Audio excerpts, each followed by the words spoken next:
بسم اللہ الرحمن الرحیم نحمدہ و نصلی علی رسول کریم وعلی آلہ و اصحابہ و اتباعہ اجمعین۔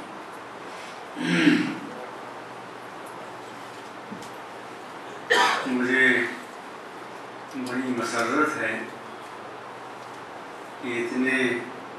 کثیر تعداد میں علماء کو ایک جگہ دیکھا،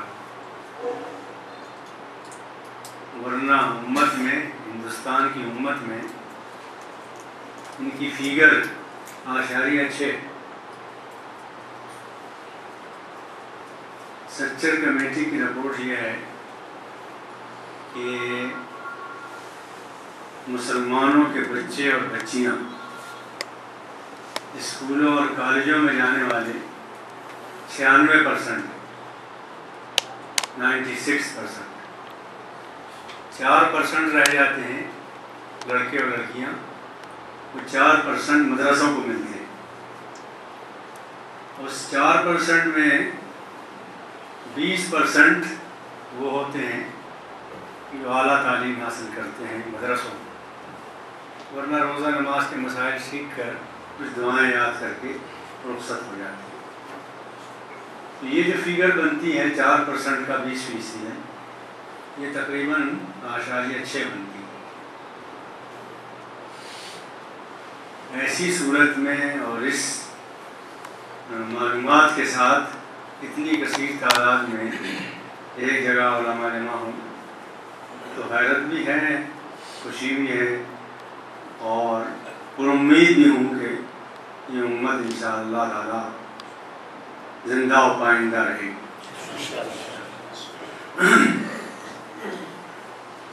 ایک بات تو یہ ہے کہ پتھریاں، سنگریزے بہت تعداد میں ہوتے ہیں، کثیر تعداد میں ہوتے ہیں، بڑے بڑے مل جاتے ہیں، لیکن انہی سنگریزوں میں موتی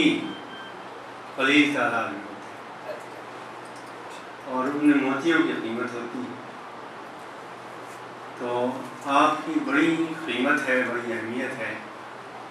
اور یہ اہمیت امت نے نہیں دی، اللہ نے دی۔ ہم کثیر تعداد میں نہیں ہیں، قلیل تعداد میں ہیں، اور یہ بھی ہمارا ایک امتیازی وصف ہے، اس لیے کہ امت میں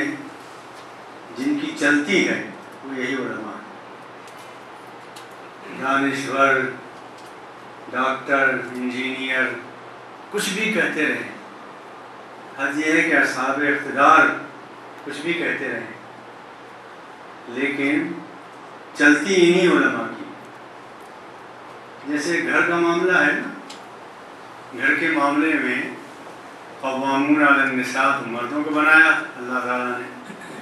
لیکن آپ کی قوامیت کا جو حال ہے ہم سب کو معلوم ہے، چلتی عورتوں ہی کی ہے۔ اسی طرح اس ملک کے دانشور اور سوسائٹی کے مؤثر شخصیتیں اپنا اپنا روب جماتی ہیں، لیکن چلتی علماء کی، جس طرح کے گھروں میں خواتین کی چلتی، اور اس پر قرآن شاہد ہے۔ یاد ہے نا آپ کو موسیٰ علیہ السلام کا تابوت جب فرعون کے محل میں پہنچا اور فرعون نے اسے کھولا اور پہچانا کہ یہ بنی اسرائیلی بچہ ہے، خط و خال سے پہچان لیا، اس کی تیوری چڑھی، تو آسیہ نے کہا لا تقتلو، تم اسے قتل نہیں کر سکتے، یہ امکان نہیں ہے۔ اور فرعون بہرحال ایک جابر و قاہر تھا بلا شبہ، لیکن تو دربار میں تھا نا، گھر میں تو بیچارہ شوہر ہی تھا۔ تو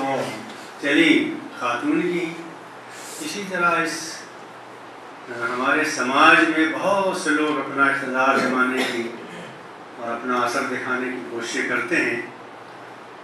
لیکن مانا جاتا ہے انہیں کو جو علم دین رکھتے ہیں۔ اور آپ کو یہ بھی یاد ہوگا کہ تاریخ میں اس امت کی کمزوریاں بہت ہیں، مجھے گنانے کی ضرورت نہیں ہے، معلوم ہے، محسوس کر رہے ہیں، برت رہے ہیں، بھگت رہے ہیں، لیکن اس امت کی خوبی یہ ہے کہ اس امت نے صرف ان لوگوں کو یاد رکھا ہے جنہوں نے کوئی دینی خدمت کی ہے یا دیندار رہے ہیں۔ چنانچہ امام احمد بن حنبل پر جن لوگوں نے کوڑے برسائے، امام ابو حنیفہ کو جن لوگوں نے قید کیا، وہ بڑے صاحب اقتدار تھے، بہت قوت تھی ان کے پاس، بادشاہت تھی ان کے پاس، سب کچھ تھا، لیکن امت کے بچے ان بادشاہوں میں سے کسی کا نام نہیں جانتے۔ اگر جانتے ہیں تو امام احمد بن حنبل کو جانتے ہیں، امام شافعی کو جانتے ہیں، امام ابو حنیفہ کو، اور انشاءاللہ تعالی یہی حال آئندہ بھی ہوگا۔ مسجد نبوی میں ایک بار ایک صحابی نماز پڑھنے کے بعد دعا کر رہے تھے، اور دعا یہ کر رہے تھے کہ اللہ مجھے ان لوگوں میں سے بنا دے جو بہت تھوڑے ہیں، بہت کم ہیں تعداد میں۔ تو حضرت عمر رضی اللہ تعالیٰ عنہ کا وہاں سے گزر ہوا، انہوں نے کہا کہ اے اللہ کے بندے، یہ کیا دعا مانگ رہے ہو؟ نہ قرآن میں ہے نہ حدیث میں ہے، مجھے ان لوگوں میں سے بنا دے جو تعداد میں بہت کم ہیں۔ تو صحابی نے جواب دیا، امیر المومنین آپ نے کبھی قرآن پڑھا ہے کیا؟ قرآن پڑھا ہوتا آپ نے تو آپ کو معلوم ہوتا کہ یہ قرآن کی دعا ہے۔ انہیں اور تعجب ہوا کہ مجھے چیلنج کر رہا ہے، تو صحابی سے پوچھا کہ بھائی کون سی آیت ہے جس دعا کی؟ تو کہا قرآن میں اللہ تعالیٰ نے فرمایا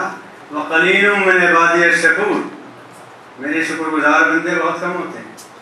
انہی میں سے بننا چاہتا ہوں۔ تو بھائیوں، دوستوں، عزیزوں،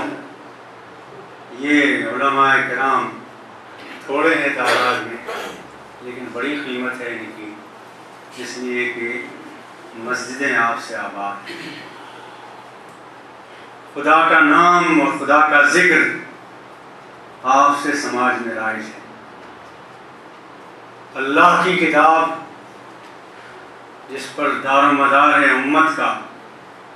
وہ آپ کی وجہ سے زندہ و پائندہ ہے، اور بلا شبہ قرآن کی حفاظت کی ذمہ داری تو اللہ نے لی ہے، لیکن جو ذریعہ اللہ نے مہیا کیا ہے اس کی حفاظت کا، اور اس مہم میں، قرآن کی حفاظت کی مہم میں شرکت جن کو دی ہے، اللہ نے موقع دیا ہے ساتھ دینے کا، مہم میں شریک ہونے کا، وہ علماء کرام کے ہاتھ ہیں۔ تو یہ قرآن اگر محفوظ رہے گا قیامت تک، اس کا اللہ نے وعدہ کیا ہے، تو اللہ ان ہاتھوں کو بھی محفوظ رکھے گا قیامت تک، قرآن سے انشاءاللہ۔ تو آپ بھی انشاءاللہ قیامت تک زندہ و پائندہ رہیں گے، ہماری نسلیں پائندہ رہیں گی۔ اب چند باتیں، یہ تو آپ کا مقام ہے عظمت پیش کیا میں نے، چند باتیں اور بھی عرض کرنی ہیں۔ ایک پہلی بات تو یہ ہے کہ جب علم آتا ہے، معلومات آتی ہیں، اور معلومات میں نکتہ آفرینیاں پیدا ہوتی ہیں، جو علماء کی خصوصیت ہے۔ ظاہر ہے کہ اگر نکتہ آفرینیاں نہ کریں، گہرائی میں نہ جائیں، غوطے نہ لگائیں علم میں، تو موتی تو نہیں لا سکتے۔ تو تھوڑے تھوڑے سے اختلافات جو ہوتے ہیں، ان کی وجہ سے جو اخوت ہے، قربت ہے، وہ متاثر ہوتی ہے۔ پہلی بات تو یہ ہے کہ یہ علم دین جس میں تفقہ کو اللہ نے یہ کہا کہ بہت بڑا مقام ہے، حد یہ ہے اتنا بڑا مقام ہے کہ صحیح ستہ کی روایت ہے کہ اللہ جس قوم کے لیے خیر کا ارادہ کرتا، ظاہر ہے وجود دیا ہے، آنکھیں دی ہیں، سماعت دی ہے، یہ بھی سب خیر ہے، دولت دی ہے، دنیا دی ہے، وسائل دی ہیں، یہ بھی خیر ہے،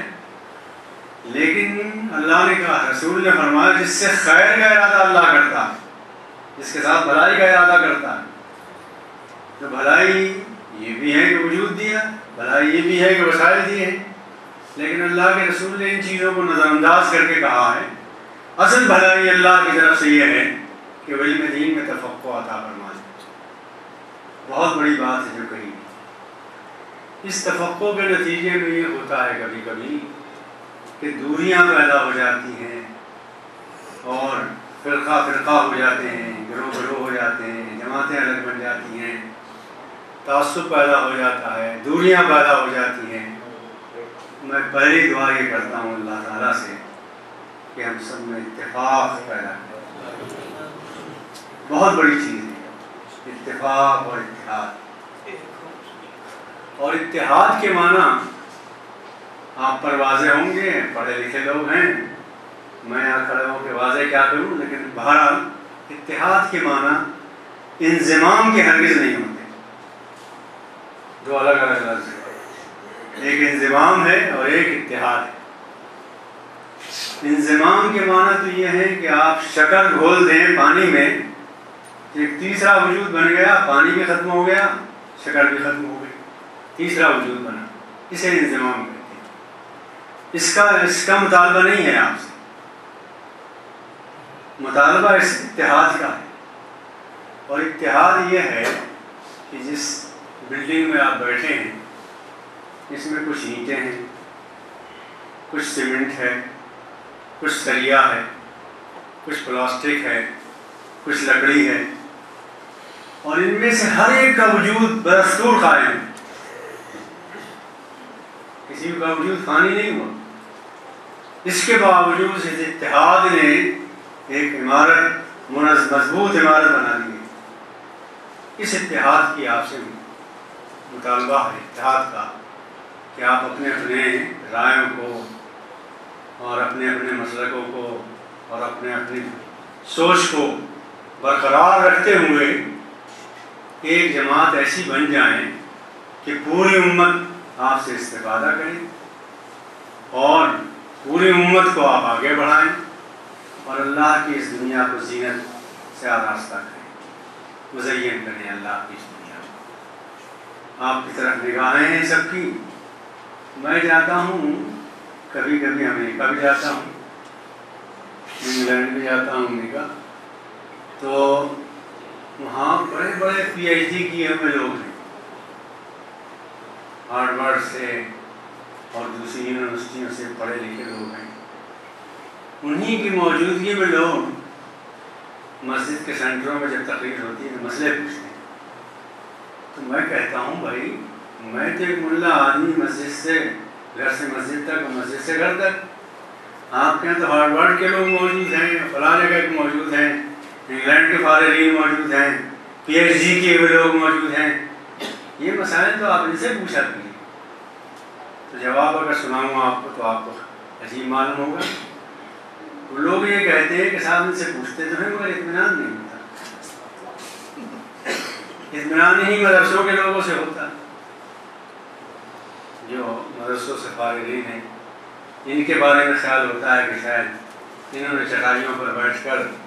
زیادہ محنت کی ہے، زیادہ اس میں داخل ہوئے ہیں، اور ہوتا بھی یہی ہے۔ اسپیشلائزیشن جو ہوتا ہے وہ کسی فن میں ہوتا ہے نا، اور وہ ہمارے علماء جو گزرے ہیں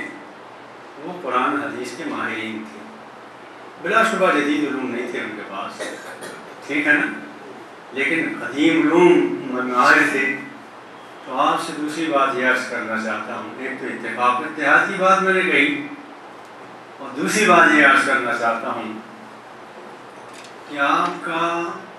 امتیاز یہ نہیں ہے کہ آپ کمپیوٹر بھی جانتے ہیں اور آپ علوم جدیدہ کو بھی جانتے ہیں اور ہارورڈ یونیورسٹی والوں سے بھی باتیں کر لیتے ہیں، بلا شبہ یہ چیزیں ہوں، سبحان اللہ، اس سے اختلاف نہیں ہے، یہ چیزیں اگر ہوں بہت اچھا ہے، معلومات ہوں، جدید علوم بھی جانتے ہوں، لیکن آپ کا امتیاز اور آپ کی شناخت قرآن کے ماہر کی ہو، حدیث کے ماہر کی ہو، فقہ کے ماہر کی ہو، اصول حدیث کی مہارت ہو، اصول فقہ کی مہارت ہو، ان چیزوں میں آپ امتیاز رکھتے ہوں، یہ ممتاز ہو ان چیزوں میں، یہ اصل چیز ہے آپ۔ ایک مرتبہ مولانا اعجاز علی صاحب رحمۃ اللہ علیہ، میری ملاقات رہی ہے ان سے، حالانکہ میں چھوٹا سا بچہ تھا، اور ان سے سوالات بھی کیے تھے۔ ایک تقریب میں سن رہا سہارنپور میں، اچھا کرسیاں کچھ کم ہیں شاید، لوگ کھڑے باہر، میرا چھوٹی منتخب کیا، آواز آ رہی ہے کیا؟ آ رہی ہے۔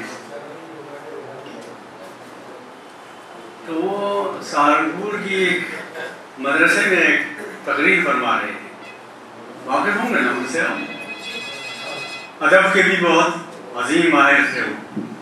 عربی ادب پر اچھی نظر تھی ان کی، حماسہ کا انہوں نے حاشیہ بھی لکھا ہے، اور فقہ پر بھی بڑی اچھی نظر تھی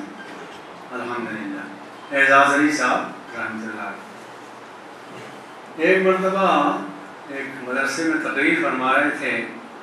میری عمر تو ایسی 12-13 سال کی ہوگی لیکن یاد ہے بات، انہوں نے فرمایا کہ جب اللہ تعالیٰ تمہیں توفیق دے دے 2 رکعت نفل پڑھنے کی، یا کچھ صدقہ کرنے کی، یا کوئی اور نیکی کر لینے کی توفیق عطا فرما دے اللہ تعالیٰ، تو پھر اس ششب پانی میں نہ رہو کہ پتہ نہیں اللہ قبول کرے گا کہ نہیں کرے گا، اس لیے کہ یہ جو توفیق دی ہے اس نے، یہ سائن ہے اس بات کا کہ اللہ کی نظر عنایت آپ پر ہے۔ تو یہ جو ہم اکٹھے ہوئے ہیں اور یہ سننے بیٹھے ہیں، متحد ہونے بیٹھے ہیں، اور اس موضوع پر اظہار خیال کرنے بیٹھے ہیں، یہ اللہ کی توفیق کے بغیر نہیں ہو سکتا، ممکن نہیں۔ چنانچہ انہوں نے پھر ایک مثال دی اور یہ بتایا کہ جامع مسجد کی جنوبی دروازہ جو ہے، دہلی کی جامع مسجد جنوبی دروازہ جو ہے، دہلی کی شاہجہانی مسجد تو آپ لوگوں نے دیکھی ہوگی، جس نے نہ دیکھی ہو آپ دیکھ لے، لیکن بہت خوبصورت مسجد ہے اور یادگار ہے ان کی، اس میں کوئی شک نہیں، دور دور سے لوگ آتے ہیں۔ تو اس شاہجہانی مسجد کے جنوبی دروازے پر ایک شخص مسواک بیچتا تھا، اور اس نے مولانا اعجاز علی صاحب نے بتایا کہ اس شخص نے 40 سال بیٹھ کر وہاں مسواک بیچی، لیکن 40 سال میں ایک دن بھی اسے جامع مسجد اندر سے دیکھنے کی توفیق نہیں ملی۔ جب اللہ توفیق نہیں دیتا، دروازے پر بیٹھنے والے کو بھی اندر نہیں آنے دیتا۔ یہ جو توفیق اللہ تعالیٰ نے دی ہے، یہ بہت بڑا کرم ہے اللہ تعالیٰ کا، بڑا فضل ہے، اور ہم عزم کریں کہ انشاءاللہ تعالیٰ اللہ کی اس توفیق کی لاج رکھیں۔ اور ابھی آپ کو بتایا گیا کہ آپ ورثۃ الانبیاء ہیں، ورثۃ الانبیاء کی بات ساری میں نے کہہ دی، اور کچھ کہنا تھا۔ اب یہ ہے کہ ورثۃ الانبیاء ہوں گے اسی طرح کہ سیرت کی نمائندگی کریں